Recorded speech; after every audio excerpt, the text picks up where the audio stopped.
எல்லா தேவ ஜனங்கள் மேலேயும் இயேசுனுடைய மகிமை தான் தெரியும் பாருங்க. அப்போது பக்கத்தால் நல்லா பார்த்துக்கோங்க. ஏன்னா அவங்களோட ஒருவேளை நித்தியமாக இருக்கலாம். அப்போ ரொம்ப கண்டுக்காமல் இருக்க முடியாது அவங்கள. கரெக்டாக நம்முடைய குடும்பம் பாருங்கள், உலகத்தார் குடும்பம்னு நினைக்கிறதுக்கும் நாம் குடும்பம்னு நினைக்கிறதுக்கும் பெரிய வித்தியாசம் இருக்க வேண்டும். நம்முடைய குடும்பம் வெறும் நம்முடைய மனைவி பிள்ளைகள் தாப்பன் தாய் மட்டும் கிடையாதுங்க. அல்லது சொந்த பந்தம் ரத்த பந்தம்னு சொல்லுவோம் இல்லையா, அது மட்டும் கிடையாது. உங்கள் சொந்தக்காரங்க உங்கள் குடும்பத்தாரெலாம் கர்த்தருக்குள் இருக்காங்களா? இருந்தால் சந்தோஷம், இல்லைன்னா ஜெபிங்க.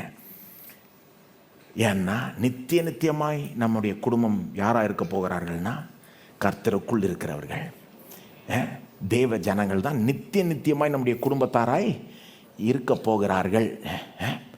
அந்த குடும்பத்தை சேர்ந்தவங்க நாம் யார்? தேவனுடைய குடும்பத்தை சேர்ந்தவங்க. சிலர் பார்த்தீங்கன்னா தன்னுடைய குடும்பத்தை பற்றி பேசுவாங்க பாருங்கள். இந்த பேக்ரவுண்ட், இந்த குடும்பம், அந்த நம்முடைய குடும்பம் என்ன தெரியுமா? பயங்கரமான பேக்ரவுண்ட். பேதுரு, பவுல், யோவான், ஆபிரகாம், யாக்கோபு, மோசே, பயங்கரமான ஆபிரகாமின் கிறிஸ்தவன் வந்து இப்படி சிந்திக்கணும் பாருங்கள். வெறும் இந்த பூமியில் இருக்கிற இந்த குடும்பத்தை மட்டும் யோசித்து பார்க்கக்கூடாது. நம்முடைய ஆவிக்குரிய குடும்பம் தான் நம்முடைய நித்திய குடும்பமாய் இருக்க போகிறது. சொல்லப்போனால் ஒரு நாள் வந்து கணவன் மனைவின்ற உறவு முடிஞ்சிடும்.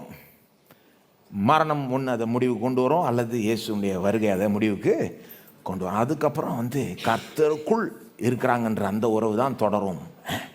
அப்போது ஆகவே தான் பாருங்கள், சபை இன்றைக்கி நம்ம கூடி வந்திருக்கிறோம். இதுவே அந்த இறுதி குடும்பம் கூடி வர்றதுக்கு ஒரு முன்ருசியாக இருக்கிறது.